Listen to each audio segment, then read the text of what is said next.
नमस्कार साथियों, हमारे पद्यांश की सीरीज़ के पार्ट 7 में आप सभी का स्वागत है। आज हम अपनी उसी सीरीज़ को कंटिन्यू करते हुए एक गद्यांश देखेंगे और एक पद्यांश देखेंगे। साथ में हम व्याकरण पर फोकस भी करेंगे। जैसा कि हमने पिछले वीडियो में डिस्कस किया था, आपको इन्फॉर्मेशन दी थी कि पार्ट 7 अपडेटेड रहेगा, तो इसका हमें खेद है कि हमें पार्ट 7 हमारा अपडेटेड नहीं रहेगा। हमारा अगला जो पार्ट आने वाला है वो रहेगा अपडेटेड।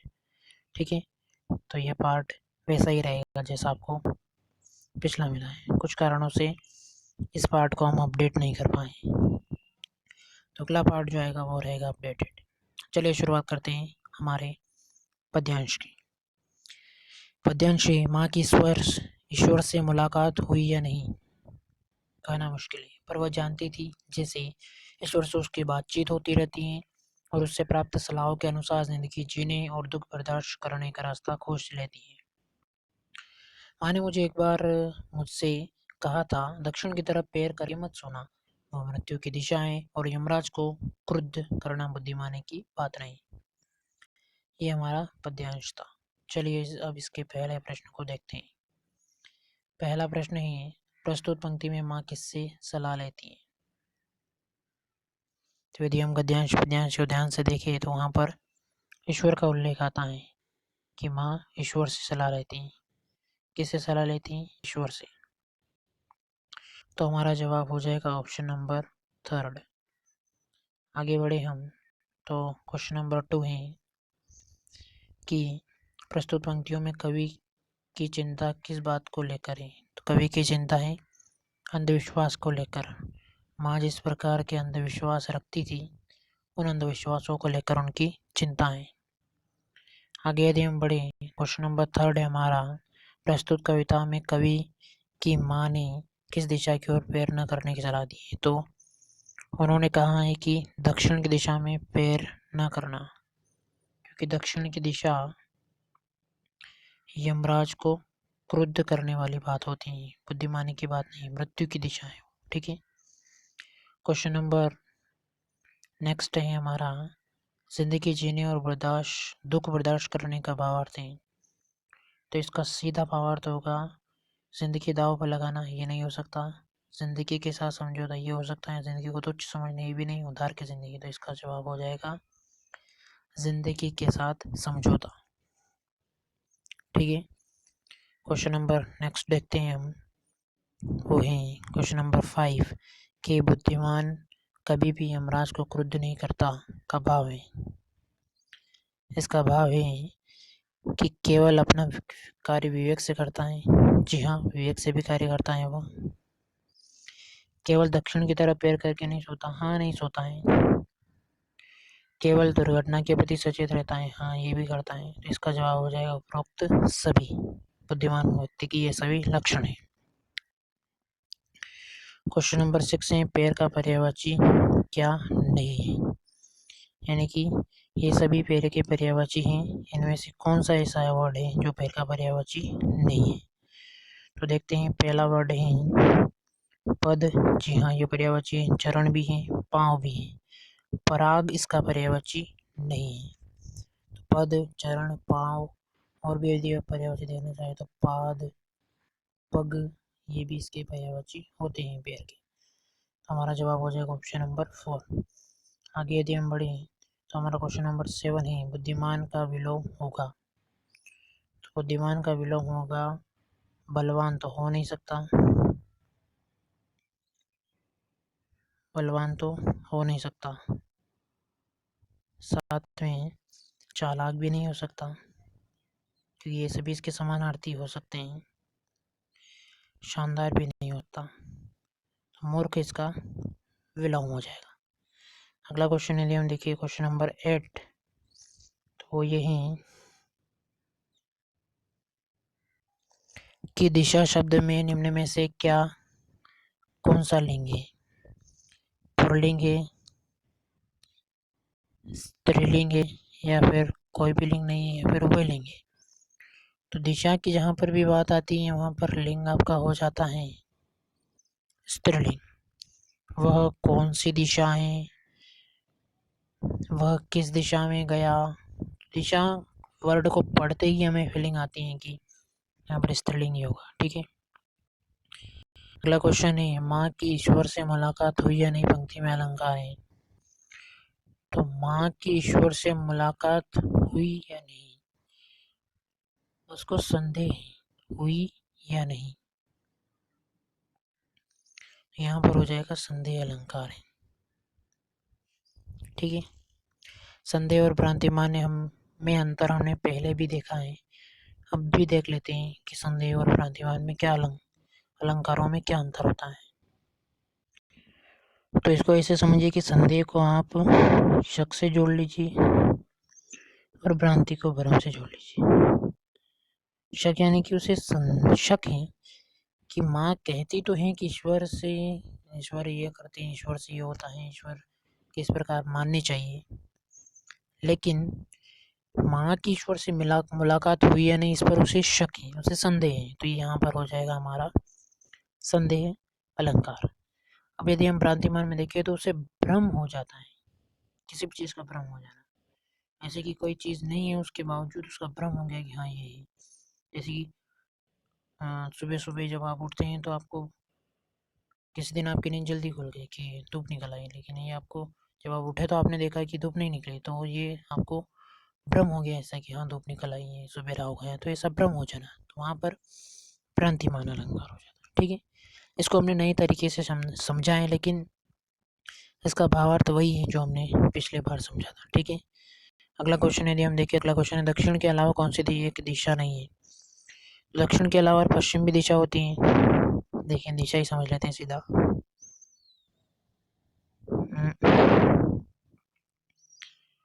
ऐसे इधर होता है अपना उत्तर, इधर होता है दक्षिण, इधर होता है पूर्व, इधर होता है पश्चिम। देखिए कॉपी में आप जिधर भी कॉपी को रखें ये इसी प्रकार की दिशा होगी।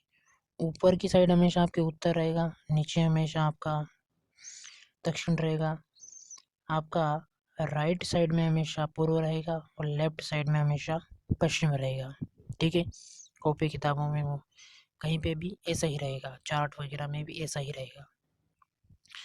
लेकिन यदि आप मानचित्र के संदर्भ में यदि आप समझना चाहें कि किस प्रकार से दिशा होती है, तो मानचित्र के संदर्भ में आप इस प्रकार समझ सकते हैं। जैसे कि आप एग्जाम्पल ले लीजिए इंडिया, इंडिया का एक काल्पनिक नक्शा बना लीजिए, ये इंडिया है। अब यहाँ पर जो है ये बांग्लादेश है, तो ये बांग्लादेश है, यहाँ पर पाकिस्तान है, से हमारी बॉर्डर लगती है।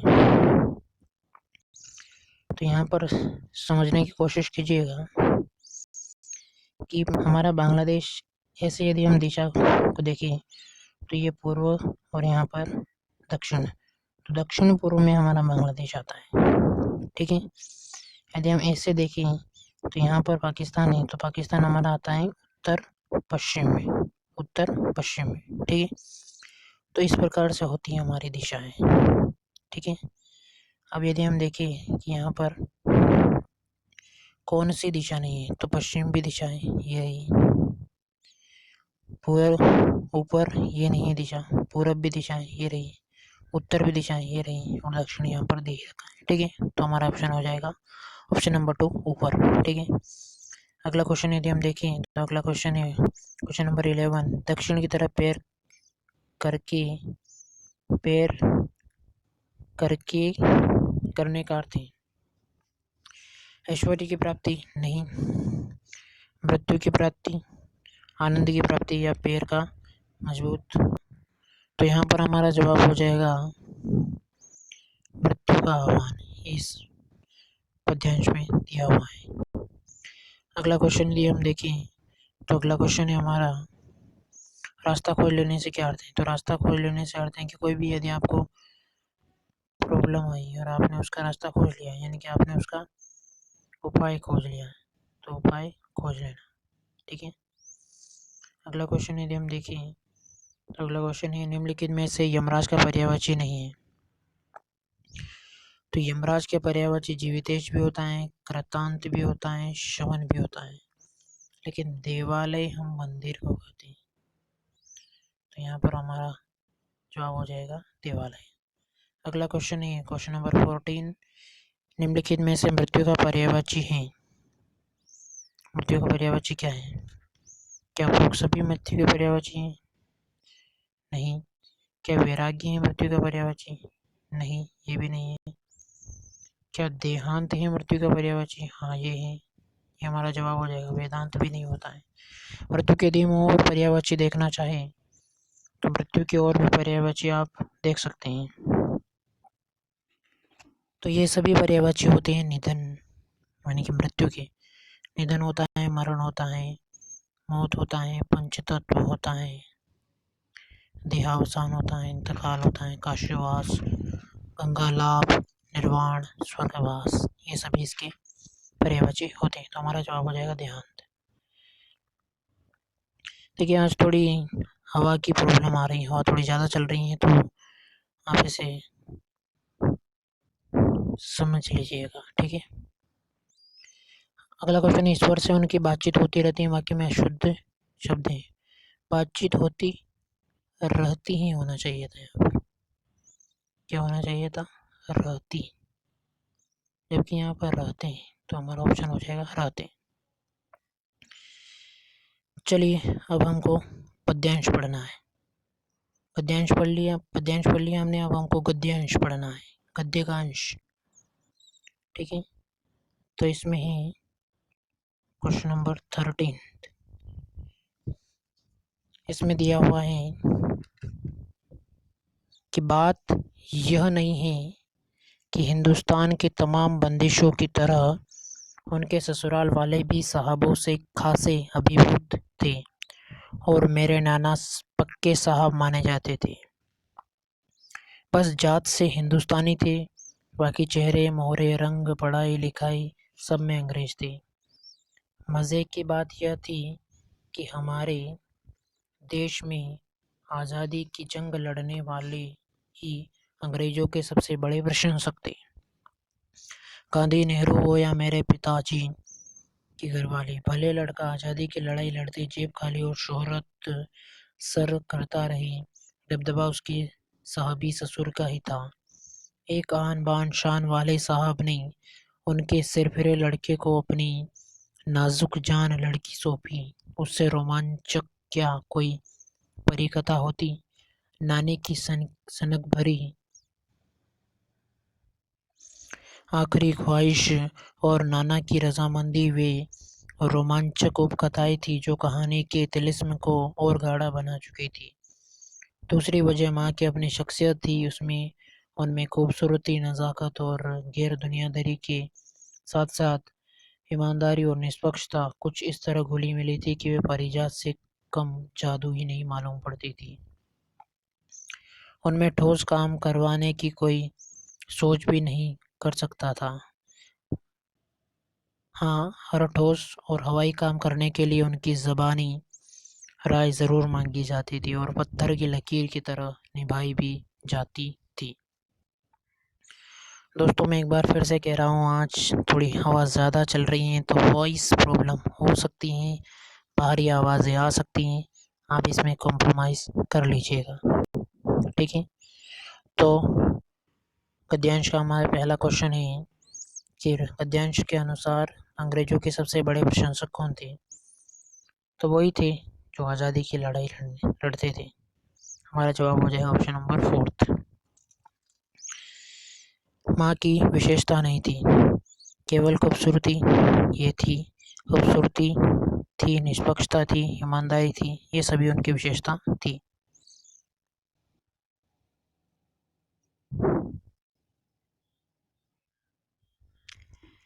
अगला क्वेश्चन है अभिभूत का अर्थ है। अभिभूत का अर्थ है प्रभावित होना। अभिभूत हो गया हूँ मैं, प्रभावित हो गया हूँ मैं। पढ़ाई लिखाई में प्रयुक्त शब्द, प्रयुक्त चिन्ह को क्या कहते हैं? इसमें जो ये चिन्ह प्रयुक्त हुआ है यहाँ पर बीच में, इस चिन्ह को क्या कहते हैं? तो इस चिन्ह को कहते हैं हम योजक चिन्ह, और पूर्ण विराम ऐसे लगता है। लाघव चिन्ह जब हम लगाते हैं तो वो ऐसे लगता है बिंदी, सिर्फ एक बिंदी लग जाती है, जैसे रा, ख, म, राजकमल, मल्टीप्लेक्स, ऐसे पूर्ण अल्प विराम ऐसे लगता है, ऐसे कोमा। ठीक है, अगला क्वेश्चन है हमारा, पद्यांश के अनुसार कौन सी रोमांचक उपकथाएं थी? तो नानी की सन की भरी आखिरी ख्वाहिश और नाना की रजामंदी दोनों रोमांचक उपकथाएं थी। पत्थर की लकीर मुहावरे का क्या अर्थ है? तो अमीर कि मेरी जुबान पत्थर की लकीर है, अमीठ है, मेरी बात पत्थर की लकीर है, यानी कि अमीठ है। अगला क्वेश्चन है, शोहरत शब्द का अर्थ है? तो शोहरत का अर्थ है यश। क्या होता है? यश। इसके और भी यदि आप अर्थ देखना चाहें तो इसका एक और अर्थ होता है प्रतिष्ठा, कीर्ति भी इसी का समानार्थी है, साथ में प्रसिद्धि भी होता है,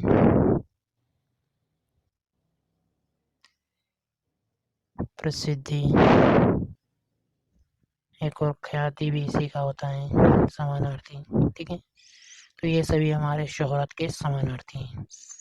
अगला क्वेश्चन है, क्वेश्चन नंबर नेक्स्ट, रंग ढंग में कौन सा समास है? तो यहाँ पर आंसर देखिए आप, तो कर्म अवयवी भाव समाज इसका आंसर दे रखा है, जबकि ये गलत है, क्योंकि यहाँ पर रंग और ढंग ऐसे कई समास हम पहले देख चुके हैं, रंग, ढंग। तो जहाँ पर योजक चिन्ह बीच में होता है, जहाँ पर दोनों पद प्रधान होते हैं, वहाँ पर द्वंद्व समास होता है, ना कि अवयवी भाव समास। अवयवी भाव ऐसा कोई अवयव है नहीं इसमें। ठीक है, तो यहाँ पर हमारा जवाब हो जाएगा द्वंद्व समास। अगला क्वेश्चन है, क्वेश्चन नंबर 24, परिजात है। परिजात एक वृक्ष होता है। क्या होता है? वृक्ष, पारिजात वृक्ष। अगला क्वेश्चन है, निष्पक्ष का विलोम है। तो निष्पक्ष का यहाँ पर तो विलोम हो जाएगा सापेक्ष, क्योंकि कोई ऐसा एप्रोप्रिएट वर्ड इनमें दिख नहीं रहा है जो इसका विलोम हो सके। तो यदि यहाँ पर जो इसने जवाब दिया हुआ है कि सापेक्ष होता है इसका, लेकिन सापेक्ष निरपेक्ष का होता है विलोम। किसका होता है? जब आपके वर्ड आए निरपेक्ष, तो वहां पर होगा आपका सापेक्ष। तो इसमें हमारा जवाब हो जाएगा इनमें से कोई नहीं, क्योंकि निष्पक्ष का विलोम यदि आप देखिए तो पक्षपाती होता है। ठीक है, तुम्हारा जवाब हो जाएगा इनमें से कोई नहीं। अगला क्वेश्चन 26, तिलिस्म से तात्पर्य क्या है? तिलिस्म से तात्पर्य होता है जादू। इसके और पर्यायवाची देखिए तो इसे चमत्कार भी कहते हैं, कई बार इसे इंद्रजाल भी कह देते हैं, इंद्रजाल। ठीक है, अगला क्वेश्चन यदि हम देखिए, क्वेश्चन नंबर 27, तो शख्सियत का अर्थ है? शख्सियत का अर्थ होता है व्यक्तित्व, व्यक्तित्व, और इसे चरित्र भी बोलते हैं। उसकी शख्सियत कैसे, उसका चरित्र कैसा, उसका व्यक्तित्व कैसा है। नज़ाकत शब्द है। तो नज़ाकत हमारा फारसी शब्द है, संस्कृत में ऐसा शब्द नहीं होता, हिंदी में भी नहीं होता, अंग्रेजी में भी नहीं होता। क्वेश्चन नंबर 29, अगला क्वेश्चन है, हिंदुस्तान शब्द है। हिंदुस्तान शब्द है आपका सर्वनाम नहीं हो सकता है, क्योंकि सर्वनाम में मैं, तुम, हम, आप, संज्ञा के स्थान पर जो वर्ड प्रयुक्त होते हैं उन्हें हम सर्वनाम कहते हैं। क्रिया नहीं हो सकता, क्योंकि क्रिया कोई भी काम करना होता है, जैसे कि चाय पीना, खाना खाना, ये सभी आपकी क्रिया होता है। विशेषण भी नहीं हो सकता, क्योंकि विशेषण किसी की विशेषता बताता है, जैसे कि वह बहुत क्या है, तो वह बहुत अच्छा है, वह होशियार है। ठीक है, वह बुद्धिमान है, ये सभी विशेषण होते हैं। संज्ञा वो होता है जो जिसके ऊपर पूरा वाक्य डिपेंड रहता है। हिंदुस्तान शब्द है पूरा, तो हिंदुस्तान क्या है? हमारा संज्ञा। ठीक है, लास्ट में लड़का का विलोम शब्द होता है। तो लड़का का विलोम हो जाएगा आपका लड़की, बच्चा का बच्ची, बालक का बालिका, लड़का का लड़की। तो ये हमारे गद्यांश पद्यांश के सीरीज का पार्ट 7 कंप्लीट होता है। आप सभी इसको ज़्यादा से ज़्यादा लाइक करें, शेयर करें, लाइक करें, शेयर करें, कमेंट करके हमें बताएं कि आपको कैसा लगा। साथ में आप चैनल को सब्सक्राइब भी ज़रूर कर लें, क्योंकि आप में से कई लोग सब्सक्राइब नहीं कर रहे हैं, नहीं आप कमेंट कर रहे हैं, नहीं आप लाइक कर रहे हैं, नहीं आप शेयर कर रहे हैं। तो आप इसे ज़्यादा से ज़्यादा देखें, सीखें और इससे लाइक, शेयर, कमेंट और सब्सक्राइब भी करें। धन्यवाद, शुक्रिया।